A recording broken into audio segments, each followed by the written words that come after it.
Hey, thanks, Steve. I appreciate the invite. And I don't know. I mean, you've probably been on plenty of these flights before. Maybe you could tell me, how do we get to State College? Actually, you'll fly right into State. If you're with the team, you'll fly right into State College.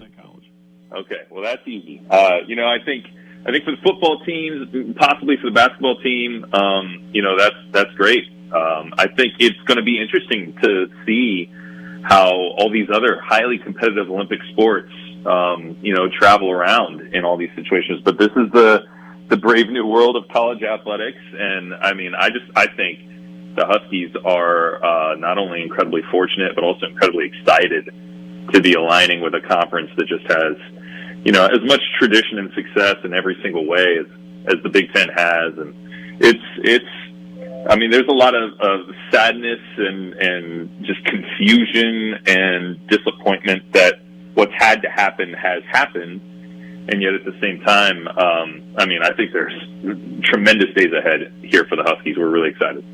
Tony, what was it like over the past year watching this play out in public all the time? Whether it's UCLA in December and finally, they reached some deal with Cal, or going to the Pac-12 tournament in Las Vegas and there's no deal, and you go to the big Pac-12 media day, there's no deal. What's it been like for you watching this play out? I think I've put a lot of thought into that over the last couple of days since the dramatic events of Friday have become formalized. And I think, there's a lot of people who are really, again, kind of confused and maybe even a little upset that the Pac-12 has disintegrated, that it's essentially dead. And so there's kind of like a mourning and a grieving process going on for people who have been fans of a Husky team and a Husky program that's been aligned with that conference for 108 years. And the way that I'm kind of processing it is it is a death of sorts, but there was a terminal diagnosis that was leveled 13 months ago.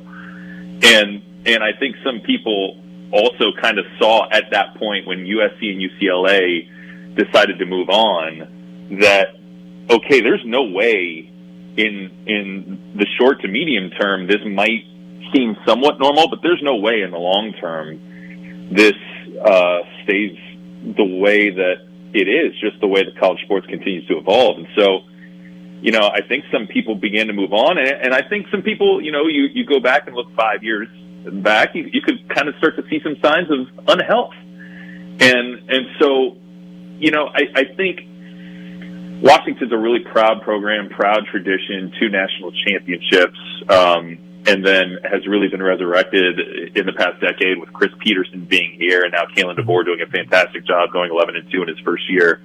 And I just think there are some people around Washington and likely also around Oregon and USC that kind of got tired of the Pac-12 being a bit of a punchline in college football. It's known for the after dark zaniness.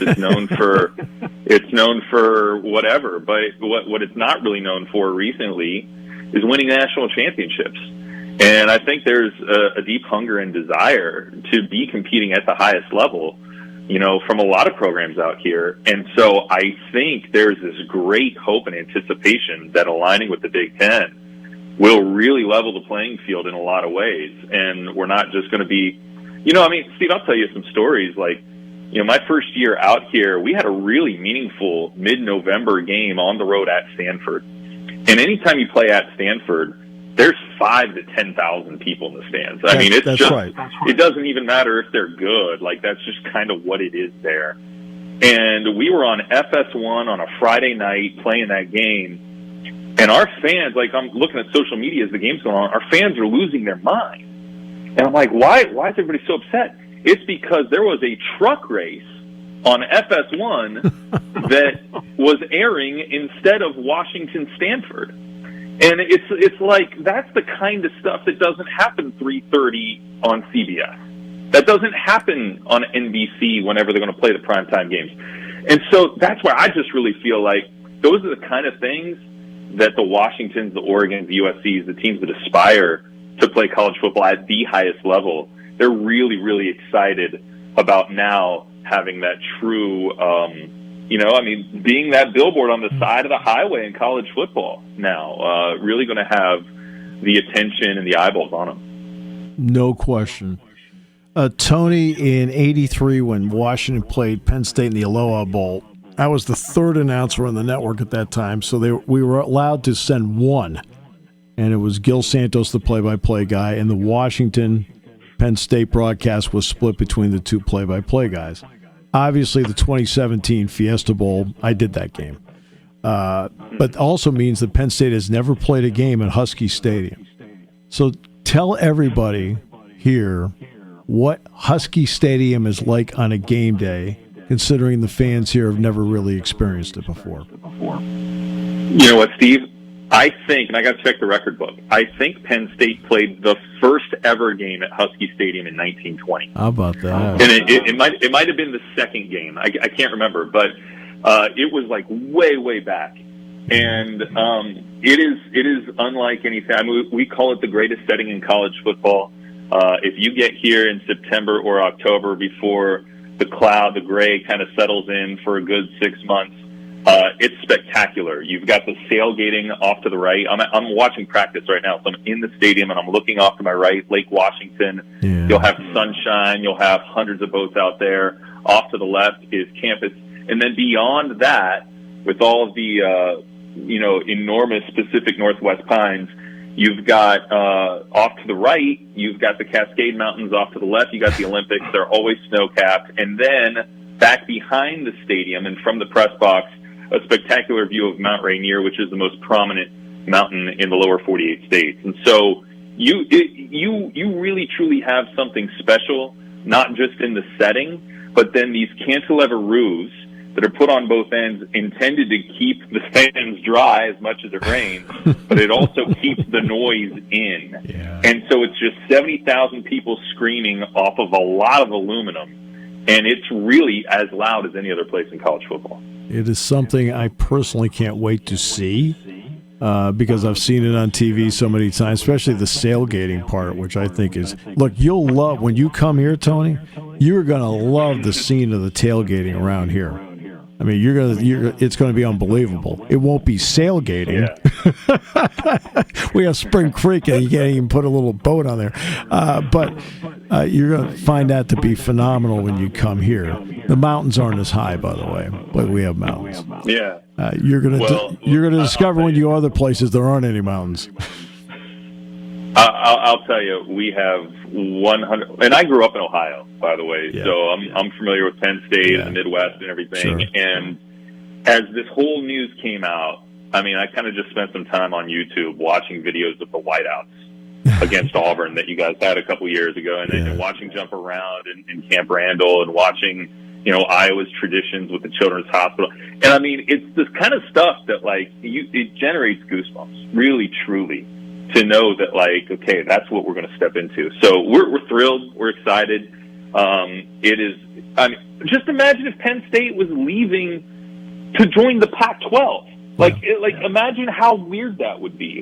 There's a lot of weirdness and a little bit of upset that this even has to happen, and sadness and the loss of tradition, but also there's just a lot of excitement for the future.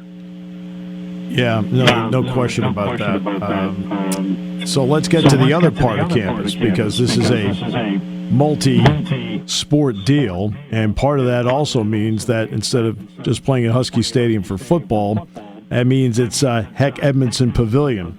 I guess it's been renovated, 10,000, and I understand the fans are right on top of the court. What's the atmosphere like in there? Super intimate. It's, I think it's kind of got the charm of a Cameron Indoor. Now the team has to be super competitive in order for it to be that ruckus. Right. But it's kind of a combination of the Cameron Indoor intimacy and kind of the Hinkle Fieldhouse with you're just kind of almost in a cathedral of college basketball. Yeah. It was erected in 1927. It still has natural daylight that comes in through these arched windows that are up there. And it's a really cool, and the way that UW is set up, so the football stadium's right on the lake, you can see that, but that's the entire athletic complex. So the softball stadium's on the water, the baseball stadium's on the water, and there's a tunnel that actually connects. The tunnel the football team runs down onto the field, that same tunnel actually connects to the basketball arena. So on those doubleheader days I have in November, I mean, I just literally I just walk from one to the next. It's pretty great. Yeah, Jordan Center's across the street from Beaver Stadium, and that tunnel thing, that's the way Virginia Tech set up, right? Castle Coliseum right at the Lane Stadium. You just got to go through the back and tunnel through, you're in. So now you talk about the loss of tradition. Now, the Apple Cup, TV networks care deeply about a Washington-Penn State game because it's going to bring the casual fan to the table. The casual fan probably is not going to go to the table to watch Washington State, but from Spokane to Seattle to Tacoma to Bellingham, they do. What's the meaning of that game, and will Washington continue to go to Pullman and play that game? If you're looking for a Big Ten analogy, I always kind of felt like Washington, Oregon is kind of like Michigan, Ohio State. Okay. But then Washington State is kind of like Michigan State. Gotcha. Like there's a real big brother, little brother kind of feel going on. And it's also kind of like in the state of Washington, there's a lot of Huskies that marry Cougs. There's a lot of, people that are high school friends and then they go to the two separate colleges, right? And so these are just deep, deep ties. Where I think everybody in the state wants to see that game continue to be played. Honestly, Steve, I know there's an appetite on Washington's part to pursue it. I don't know how Washington State feels at this moment. I think any, feeling would be valid given what's going on out here. But the question I have is, in a world where it's so important for a football team to play 7 home games for the athletic revenue, we're going to probably play 9 conference games in the Big Ten. Some years that would be 5 at home. Some years that would be 4. Right. Well, how do you do a home and home with anybody non-conference in that scenario and guarantee that you're going to get the 7 home games, right? Like, I mean, I just don't know. If you were to do the home and home on a year where it was gonna, I don't know, it's just a lot to figure out. Hard to explain, but just a lot to figure out. Yeah. And I really don't know which way it's going to go. I've even heard some rumors that they might play 10 conference games in the Big Ten. So who knows where this thing's going? But I'll tell you this: the Apple Cup is a super meaningful rivalry, and I know that Husky fans will want to try to continue it. What is the atmosphere like usually leading up to a Washington-Oregon game?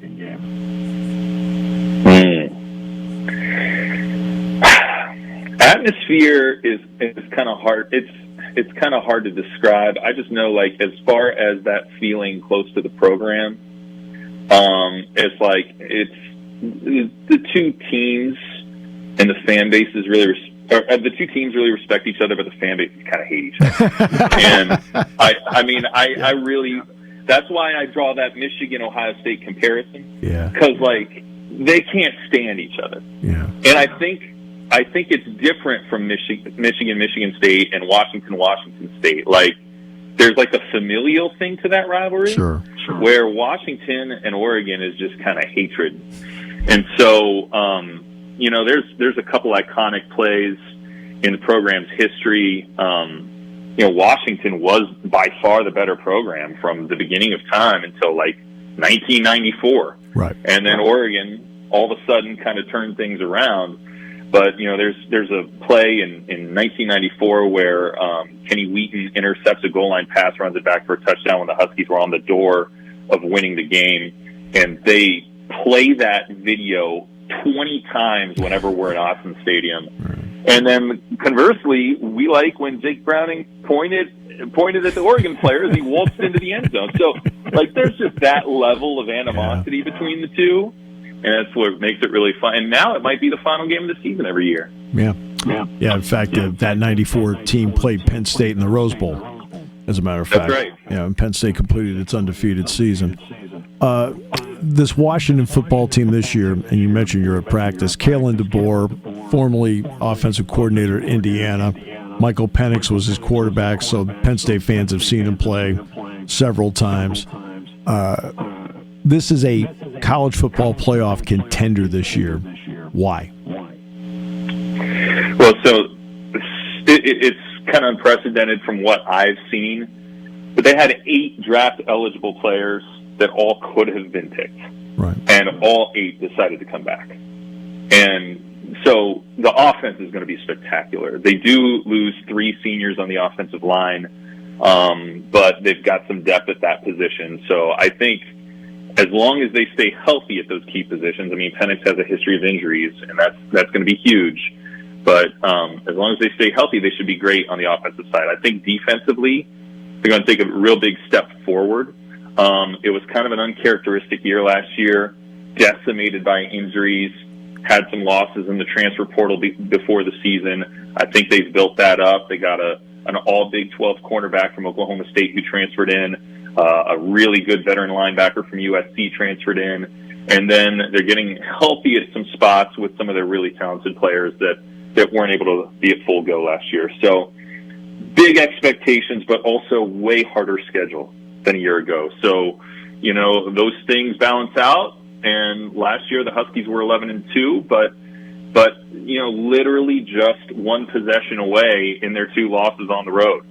So, you know, can they be that close? And then you're in those close games, then it comes down to a couple plays here and there. But it's a tough schedule. I mean, I also wouldn't be surprised to see them maybe take a step back in the win-loss column, but even be a better team. Yeah. And I think the focus for these Huskies is just, you know, they're all saying they want to win the national championship, but I know the team goal is they want to win the final Pac-12 season. Obviously, in basketball, you'll end up going everywhere. But in football this particular year, you do have to play at Stanford. You have to play at Oregon State. You also have the game at USC, so but that's not going to enter into this question. You got to play at Michigan State, too. And you have to play at Arizona. Do you think it might be surreal, especially when you go to Corvallis, because it's the last time? Yeah, you're absolutely right, Steve. And you picked up on it in a way that, like, I don't even know what it's going to feel like to go into that stadium for the final time, knowing that we're probably never coming back here. But that's the case for every conference road game except USC. Yeah. You know, I mean, that's just the way it goes this season. So it's strange, but those are tough places. The Huskies historically have a hard time winning in the desert. Corvallis is tricky for everybody in the Pac-12. It is going to be an interesting season, to say the least. Tony, you do one thing about SiriusXM, we get to hear everybody. You do a phenomenal job. I cannot wait to get into stadiums and share stadiums with you, because I think this is going to be exciting as the years go by. I'm flattered. Thank you for saying that. I look up to you, and good luck. Can't wait till we get to meet in person. Have a great season, Tony. Look forward to it. This will be far from the last time we talk. All right, sounds good. Thanks. Go Dogs.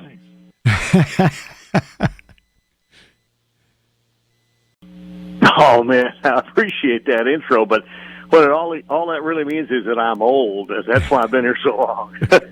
That's what I tell people. Like, this will be 32 for me, and then 42 for basketball. I say the same thing. I can't find somebody else, so it's good. Yeah. When I'll take you back almost 14 months, when you found out USC and UCLA were going to the Big Ten, what ran through your mind 14 months ago? Shock. I mean, because there was nothing leaked out. There was nothing talked about as it might possibly happen. Like, wow, this could be they're not really going to do this, would they? No, it just flat got dropped on us, and it was a shock. And it took a while to recover, realize what it meant to the Pac-12. It was going to become the Pac-10. And then we started thinking, are they the only two? I mean, how do you replace the L.A. market? That's a huge deal. So, yeah, it was unsettling. From time to time, there had been some rumors initially about Oregon and Washington. That was initially. What were you thinking then when you started hearing the carrot being dangled, and then suddenly it seemed like it wasn't there any longer? Well, initially it was, no, come on, let's hold the Pac-12 together. Right. There's too much history here. There's just, it's been 100 years, almost 100 years, and so Oregon playing against the Huskies, the Ducks and the Beavers. I mean, so many great games against Stanford through the years, we just, no, we're not going there. Thanks for the offer, but we're going to stay on the West Coast. We need to make sure there's a West Coast presence for a Power 5 conference. And so that was the thought. Now, I don't know what was going on behind the scenes with how serious those offers were, how big that carrot was, but I think a lot of us were like, no, we got to stay together. Then when the TV contract came out and it was the Apple numbers, and Apple refused to have a linear partner to go with them, that's when everybody started to scatter. Now that the dust is settling, and I know there's still another Pac-12 season to go, what did you think in the end about Oregon and Washington in combination going to the Big Ten? Well, I think it was the right thing to do. I think you got to survive. I think you need to make sure that you take care of yourself. You hate to take off on the Pac-12, but Colorado had already gone. Arizona and Arizona State were making overtures, Utah possibly, and you could just see the writing on the wall. And so the feeling was, if you get an offer that is even at least equal to what Apple was going to present, I would myself say go for it, because it's going to give you some linear TV. Now, 5 years from now, TV is not probably going to be nearly as important, but right now it is, particularly for recruiting. So it was mixture of just angst and sadness. We're leaving the Pac-12. That means it's probably going to die. But how exciting to be moving to the Big Ten, where there's so many traditional programs that we used to look forward to playing because they were so well respected. Give us an idea, for many who have never been there, what a Saturday is like in Autzen Stadium.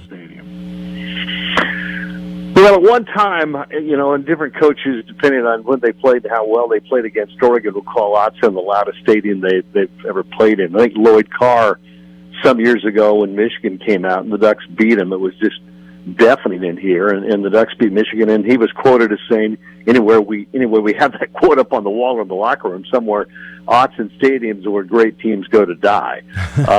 Which was awesome for Oregon at the time, because we really had not arrived yet. So it's only a 60,000 seat stadium. They can squeeze a few more in, but the configuration and the fans are crazy, like one would expect college football fans to be. And there's no real sports teams around, so this is a real focus. And it's pretty exciting around here. It is a fun day. I actually end up watching a lot of Pac-12 football based on my schedule. I'll come back from broadcasting a game, whether it's on the road or even here at home, and I'll end up watching a Pac-12 game. So I watched last year, and I know this will bring up painful memories, but the Oregon State game last year. What becomes of that moving forward with the possibility of 3 non-conference games? Well, that's mixed. You're going to get mixed answers from a lot of different people. I think there are a lot of fans that are scrambling to try to push Oregon and Oregon State administrations to find a way to keep that series going, keep playing each other. There are some fans that don't care. I mean, let's move on. All right, Oregon State's got to deal with their own problems, trying to find somewhere to go. I think it would be sad to end what we used to call the Civil War, and we can't call it that anymore. They still haven't come up with a name for it. But it's a tradition-rich game with two schools that are 38 miles apart. And the Beavers have got a great program. Holy cow, they beat Oregon last year, and Jonathan Smith's got them riding high. So to not be able to keep playing the Beavers somehow, at least every other year, would be really sad. You're somebody that's very in tune with the fan base. What have they said about all this to you? I think, surprisingly to me, most people understand why the Pac-12 is falling apart, why it's not going to be the Pac-12 anymore, and they know sort of who to blame, and that goes back probably to Larry Scott some years ago when he could never get the Pac-12 network fully engaged. He had 2 of the 3 partners they needed in TV deals. I think DirecTV is the one that never did jump on board, and so they were down a third of the money they needed, and that started the process. And then when television contracts started coming up for renewal and nobody was stepping up, and people start reading the headlines and hearing the news, only Apple TV, no linear TV. Fans are pretty smart. They got it. They understand. So I think most fans are disappointed with the loss of the Pac-12 and the tradition, but they understand why it happened. This has a chance to be a really good Oregon team. We saw, Jack Ham and I had a good long look at Bo Nixon here 2 years ago when Auburn came in. And Bo played well that night. He did not turn it over. He played well, but Penn State won the game. Jerry, he had a terrific season last year. Why do you think he had the season he had last year? And the second part of this, Will Stein comes in as the new offensive coordinator and quarterbacks coach. Anything potentially different because of a new OC and quarterback coach?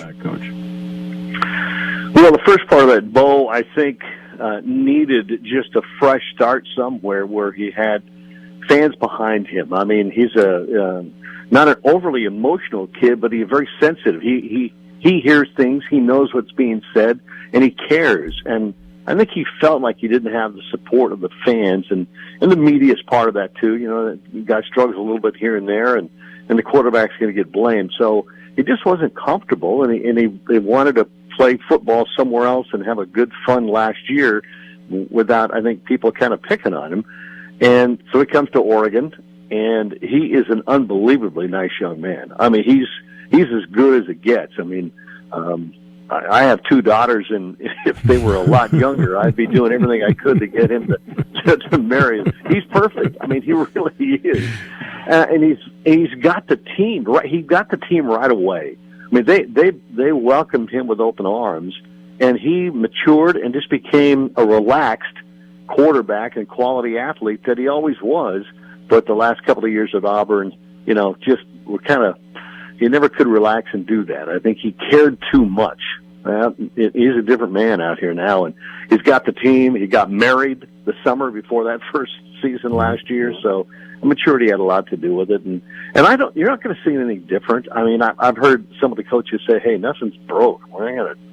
You're not going to fix anything. You're going to keep doing what you do." They got a great receiving core, some great returning receivers. The running backs are unbelievable.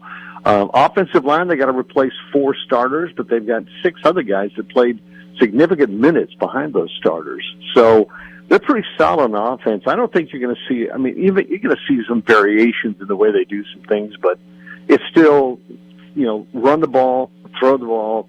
Bo Nix is going to create. He only got sacked 5 times last year. Now, a lot of that was the offensive line, but a lot of it was Bo and his ability to read and escape. So I think they're going to do the same thing. Yeah, I remember doing the Penn State-Auburn game and leading up. I just kind of felt like being a legacy. There was so much put on his shoulders down there that it would be almost impossible for anybody to beat. And I was glad he got out to Oregon and had the season he had, because I've heard the same thing about him, that you know personally that he's a terrific guy. Yeah. Yeah. We're lucky to have him. I'll just say that. I mean, sometimes those transfers don't work, but this is the best possible scenario. Dan Lanning, you've had, really in my mind, starting with Rich Brooks, who coached against Penn State in the Rose Bowl in '94 and had a really terrific team. And your quarterback only threw for 400 yards in the game. I was a witness. If not for Carter, yeah. Kajana Carter, and your quarterback was Danny O'Neill, I think, right? Yeah, one for Carter, Oregon actually had a chance to win that game, but he was a one-man wrecking crew. Yeah, 3 touchdowns in that game, including on the first play Penn State had from mid scrimmage. But when you look at Dan Lanning, who's the latest, coming in from Georgia, everyone understands what works, and they also have their own ways of doing things that may be subtle. What do you like about Dan Lanning? It's hard to put your finger on it. I got a chance to meet him when he was first introduced. We talked a little while. I was familiar with him when he was at Georgia. I'm 75 years old, and I'm getting to a point where I'm thinking, how many more years I'm going to do this? It's still fun. I like doing it. But another coaching change, and we've been through some. So, you know what? After I talked to Dan Lanning, I was juiced. And I told him personally, I said, Coach, I was entertaining some thoughts of maybe hanging it up. But I said, I believe in you so much, and you haven't even coached a damn game yet. I believe in you so much. I'll be here until you're gone. I believe you can win a national championship. And I do. He's young, brings in some new ideas. He's a terrific defensive mind. And you're drawn to him. And there are a lot of coaches like him. I mean, he's not unbelievably special in that he's different than a lot of great coaches, but he has that it factor that makes you want to stay close to him because you just think he's going to be successful. Come on, you got to stay in long enough where you and I meet each other a few times. Come on. I promise I will. I'm not going anywhere soon. But one thing that you did do, you did primarily basketball for a long time, and Dana does a great job with the program there.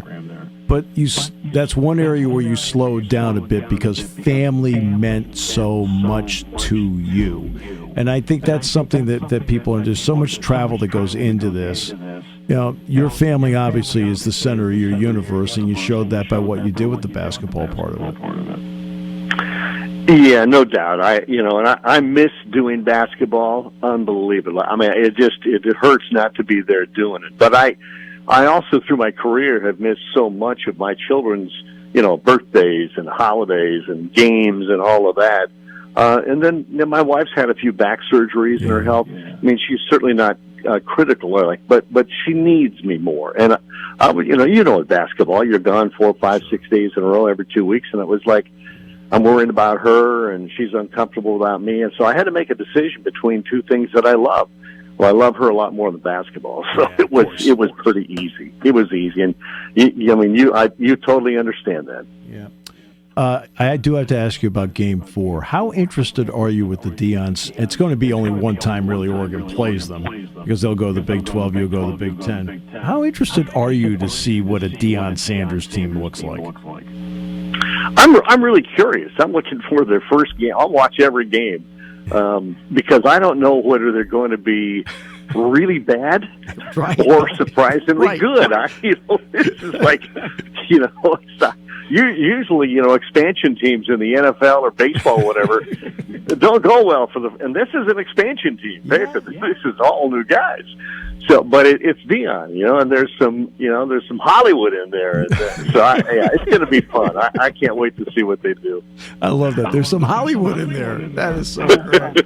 Oh, my goodness.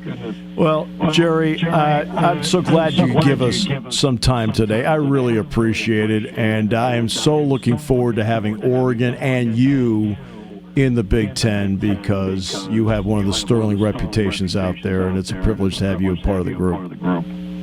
Oh, that's very nice of you. I'm really excited to get out and see the venues that we haven't been to, meet new people, you included, and just continue what has been an unbelievably fun career. And so thanks for having me. And, let's not wait till next year to do this. If you want to catch up to Oregon when they're still undefeated, late November, going for the college football playoff. You know what? That's a possibility, and I'll tell you right now, I will make that call. Okay, but if we're 4-7, I won't answer the phone. Okay. As somebody who walks the same path you do, I wouldn't make the call.